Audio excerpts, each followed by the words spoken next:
The U.S. Secretary of Agriculture, Brooke Rollins, posting on the platform X on U.S. farm products. She said, "Thank you, POTUS, for once again delivering for our American farmers. The new US-India deal will export more American farm products into India's massive market, and that will lift prices, pumping cash into rural America."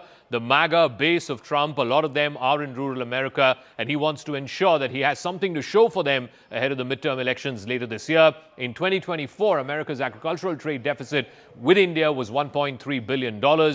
India's growing population is an important market for American agricultural products, and today's deal will go a long way in reducing this deficit. America first, victory on top of the dozens of deals for agriculture.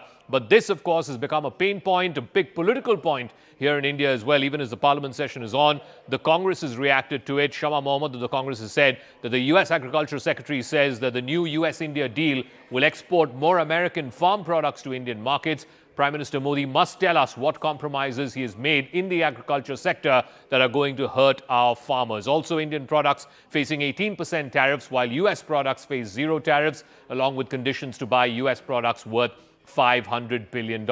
This is not a fair deal. There's been reactions from other Congress leaders as well. Karti Chidambaram, again, all of them asking about what happens to Indian farmers. Let me go back to our reporters. Arunima is there with us from Parliament. Arunima, all right, let's get some political reactions into this story, and then we'll go across to our reporters. I just now saw the American Agriculture Secretary tweeting saying that she welcomes the trade deal between India and America, by which America will. So what happens to Indian companies? So without any kind of detail, with just merely a social media post, how can we welcome this agreement? To say that American products will come into India without any tariff. I mean, have they consulted industry here? What will be the economic impact if American imports come into India with zero tariff, particularly on the agricultural side? And I've heard before President Bush, President Trump say that Indians are not buying bushels of corn. I mean, India doesn't need corn. Are we going to be buying corn from America just to placate and to satisfy President Trump? So this is all shrouded in great mystery. There is no details. All right, I want to go across to Shireen Bhan, Managing Editor, CNBC TV 18. The markets have been rallying, equities, currency, of course, has been rallying as well. So give us first the big picture as to how the markets are reacting to the India-US trade deal. And also, secondly, the political question. What has been agreed to, particularly on the agricultural front? There's been a lot of political back and forth today in Parliament, Shireen. Well, the markets are telling you the story, Zaka. The markets like the fact that there is a breakthrough, that the stalemate is over. This has been a big overhang, and we've seen the markets react negatively to the possibility of a no deal with the US. So clearly, right off the bat, a historic opening that we've seen both for the Sensex and the Nifty. The rupee as well. Remember, the rupee has seen a very, very swift depreciation, especially in the last few weeks. It has been the worst performing currency in the last few weeks, and the rupee is getting that relief that we are seeing today as well. But coming back to the larger issue, and once again, Zaka, for the benefit of our viewers, here's what I would like to contextualize.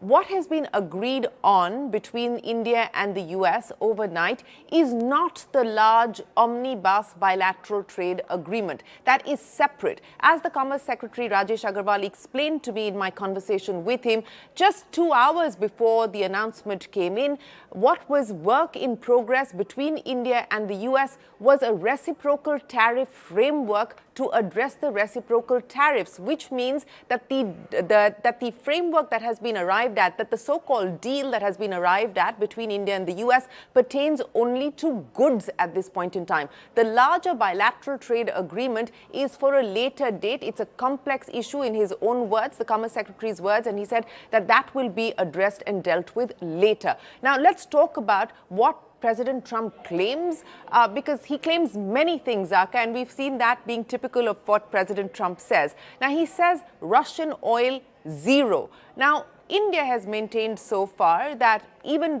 with the punitive tariffs being imposed, that it is a matter of strategic autonomy, and India will buy crude from wherever it chooses to. We've diversified our import base, now 41 countries that we're importing for. But it is a fact, and it is reality, that India has been declining its imports from Russia and upping or increasing its imports of US energy. So we have done that. that. And that has also been acknowledged by President Trump, as well as people like Lindsey Graham, etc. Now, Lindsey Graham, who's been at the forefront of these punitive tariffs, tweeting, saying, congratulating President Trump, saying that, look, the pressure is working, India has given in, and other countries must now follow suit. So it's going to be important to see whether there are caveats or conditionalities attached to it. Look, we cannot wind down all of Russian crude overnight, and I think that is something that President Trump himself has acknowledged. So is there a window where we are expected to wind down? Have we given any kind of assurance or commitment at all? We don't know, because we haven't heard anything on that front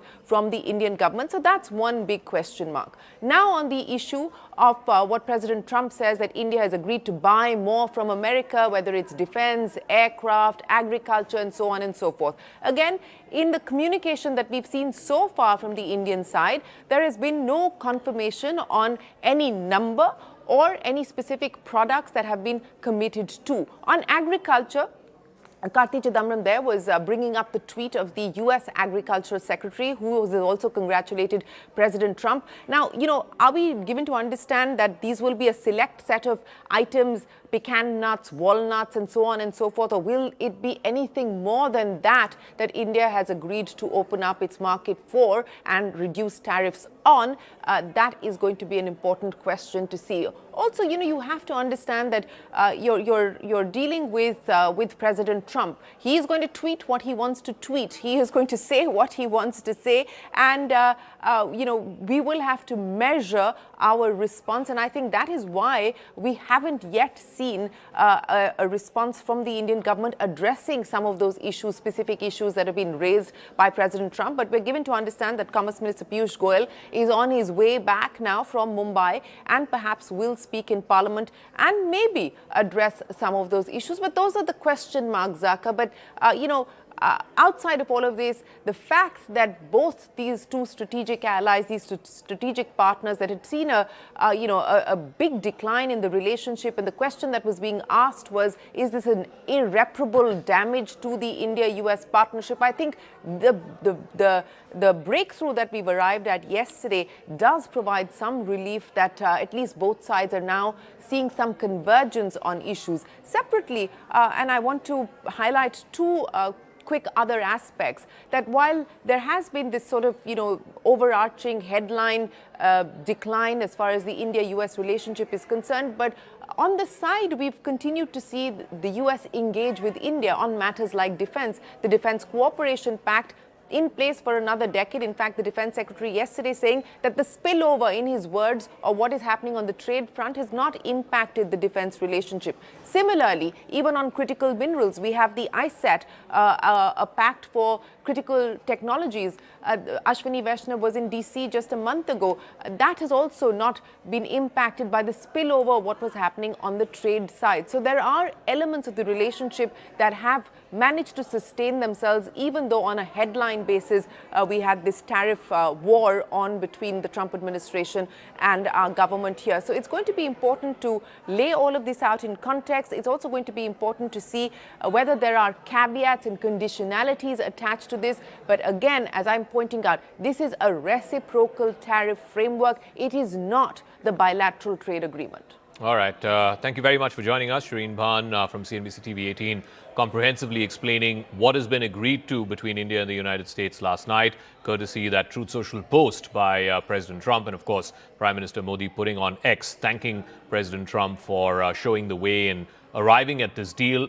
But the details of this deal, what is it that India has agreed to in agriculture and dairy? What is it that India has agreed to buy in terms of American energy purchases or defense equipment? We'll get to know of that a little later when the signing happens of this. First, there has to be an executive order signed by President Trump, and perhaps there might even be a signing ceremony. Dr. Jaishankar, the External Affairs Minister, is in the U.S. right now. Later tonight, he will meet with his counterpart, Secretary of State Marco Rubio, where India will be formally invited to join Pact, which is a new rare earth arrangement. It has 8 countries. India will become the 9th one to join that arrangement of countries for stable supply chains when it comes to rare earth procurement and refining and processing, etc. But let's also listen into some political reactions that we've been getting all through this morning, just after India and the United States announced this landmark interim FTA, this trade arrangement, which had been let's say, 6 months at least in the making since Trump imposed those 50% tariffs on India.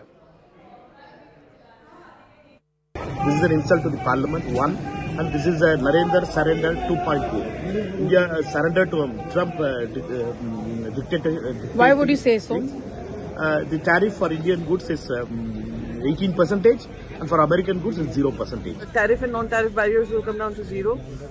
The amount of business that he perceives that will happen includes agriculture products, opening up our markets to agriculture products. So I'm waiting for more details coming from the Indian side, because if this is what the context of the bill is, then or the deal is, and since we don't have much details, then I think it is not really a win-win situation. Good that our tariffs have been reduced, but with America, we never know.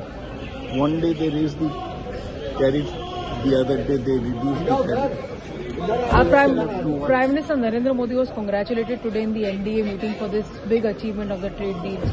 I do not think. I think India's prestige has suffered a hit.